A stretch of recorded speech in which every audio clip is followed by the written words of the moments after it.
Australia was once so isolated that the phrase "the tyranny of distance" was coined, because news from Britain took months to arrive by ship. So in the 1870s, Australia attempted something bold, what would later be considered one of the greatest engineering feats of the 19th century. They built a single telegraph line stretching more than 3,200 kilometres from Adelaide to Port Darwin, straight through some of the harshest country on earth. This became the Australian Overland Telegraph Line. The project was led by Charles Todd, South Australia's Postmaster General, who believed instant communication would transform the nation. Construction began from 3 directions at the same time: the northern, central and southern sections, cutting through desert, scrub, floodplains and mountain ranges.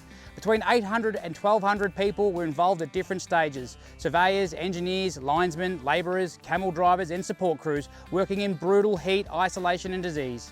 Aboriginal people played a crucial role, guiding crews, finding water and helping them survive the country that Europeans barely understood, though their contributions were rarely recorded at the time and underappreciated. Workers dug tens of thousands of post holes by hand, hauled wire across rivers and deserts and lived for months in remote camps with limited supplies. Despite floods, illnesses and extreme conditions, the line was completed in just under 2 years. 12 repeater stations were built along the route, many later becoming towns like Alice Springs, Tennant Creek and Katherine. On the 22nd of August 1872, the final connection was made at Frews Ponds. Charles Todd was honoured with sending the first message declaring that Australia had within 2 years built a line of communication through what was once believed to be terra incognita. What once took months now took minutes. Australia was suddenly connected to itself and to the world. The line operated continuously until February of 1942, when it was deliberately cut after the bombing of Darwin to prevent intelligence leaks. Today, remnants still cross central Australia, proof that the tyranny of distance was finally beaten. The Overland Telegraph Line didn't just carry messages, it helped unite the continent.